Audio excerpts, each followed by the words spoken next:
Now we're going to hear from 3 dynamic innovators who are sharing their experience and expertise to help build our innovation skill sets.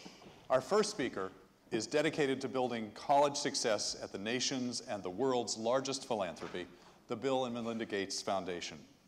Before that, he parlayed the unique power of MTV to energize young people to organize themselves into addressing some of the world's toughest problems. Please welcome Ian Rowe.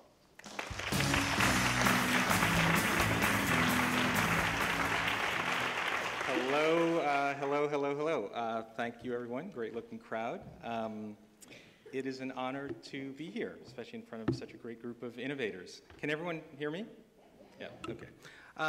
You know, as I thought about my remarks today and what I should say on how to best stimulate innovation, a single quote came to mind, and it came from one of my former bosses, Wendy Kopp, who some of you may know was the founder of Teach for America.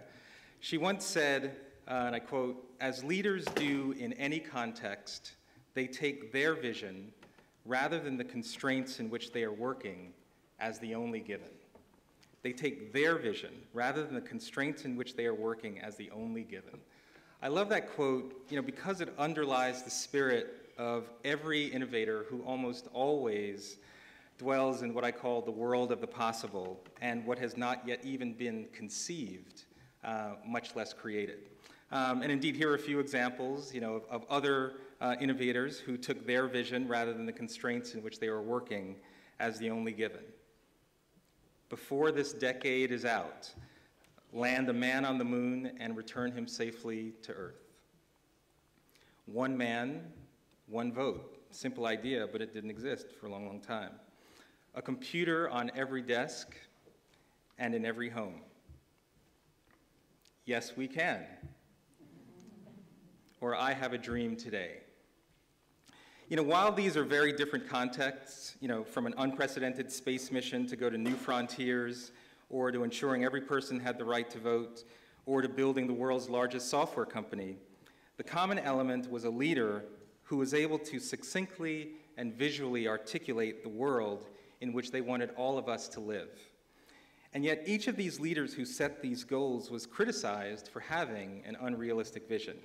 Yet each made major progress towards attainment. While each one of them was facing a major problem, they courageously chose to mobilize their audiences around opportunity, a bold, aspirational, and ultimate vision, the creation of a specific positive versus the absence of a negative. They went on offense, not defense. They had the wisdom to define a great cause to serve, not only a problem to work against. Thus, in my opinion, they launched movements that inspired average people to take action in ways beyond what they would have done if the main orientation had been limited to just the current constraints, or even limited to solely eliminating a problem, or just focusing on an important but still an interim step. These movements, I think, were and are effective because a compelling vision can heighten what people perceive is possible in their own lives. When John F. Kennedy said, "We choose to go to the moon because it is hard," the moon became a proxy for whatever the hard challenge was that people faced in their everyday life. But now that they now had a renewed determination that if our nation could do it, then they could overcome their own personal challenge.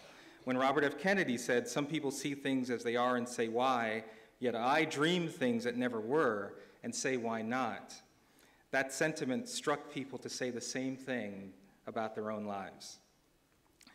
I think it's this relentless pursuit of a bold, aspirational, and ultimate goal, widely publicized, measured, and celebrated, that can have a transformative impact on an entire society, and fundamentally can change the culture in which we operate to one where millions of individuals and institutions voluntarily work towards its completion.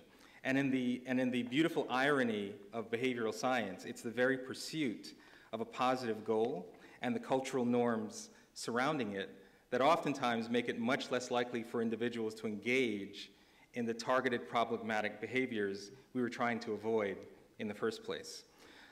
So to the innovators in the room, I believe, no matter your area of work, the need for an inspiring goal and vision has deep implications for the innovators gathered in this room and the ultimate social impact we are all working towards.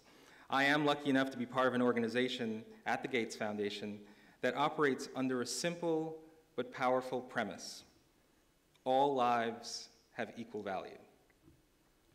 Simple statement, right?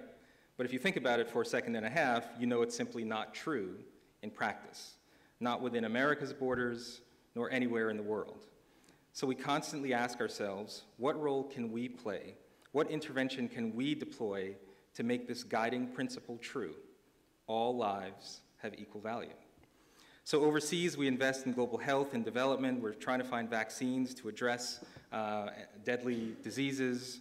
We're looking at entrepreneurial ventures all around the world. In the United States, we have set an ambitious goal around dramatically increasing the number of young Americans, particularly low-income young adults that earn a college degree, because we know ultimately that is one highly effective lever to break the intergenerational cycle of poverty, to make that statement true: all lives have equal value. But for each of you, what is that galvanizing, ambitious goal that relentlessly drives you and will inspire others to innovate and join your cause? I've been blessed in my last 3 jobs, a somewhat eclectic career, to work at the White House, MTV, and now at the Gates Foundation. At MTV, I was involved in some, I think, breakthrough efforts on youth voting, using gaming as an innovation to engage young people on the genocide in Darfur, creating incentives for college students to innovate around climate change. And often these efforts required goals that broke with conventional wisdom. I remember back in 2004 when we were first planning our coverage for the presidential election and how we were going to engage young people. And the prevailing wisdom was that young people don't vote, they're apathetic, they won't turn out. But when we looked at the actual numbers, it became clear that the conventional wisdom actually led people to significantly underestimate the actual numbers of young people that do vote and thus not address their issues. So we said, you know what, let's not buy into the narrative. And instead, let's set a goal that underscores the dramatic number of young people that do vote and that we believe will vote in 2004. So we set an audacious goal that 20 million 18 to 30-year-olds were going to vote in 2004. So all year long, we and other partners hammered away at this message, 20 million loud. And it was deafening, and so many political candidates finally started to address the issues of young voters. And at the end of the day, on Election Day in 2004, nearly 22 million 18 to 30-year-olds voted, which I'm convinced helped to lay the groundwork for the enormous youth turnout that came out last year in 2008. And in a separate area, who would have thought that a viral video game called Darfur is Dying, that some of you may be familiar with, could provide a window into the experience of a young girl, one of 2.5 million refugees in the Darfur region of Sudan, who, through this game, must avoid rape and other dangers in her daily trek for water. That idea of a game emerged because someone had the audacious idea to ask young people themselves, if you were trying to educate your peers about this terrible tragedy half a world away, how would you do it? And that challenge became a competition which yielded a video game developed by young people that has now been played millions of times in multiple languages and educated young people on how to stop this humanitarian crisis.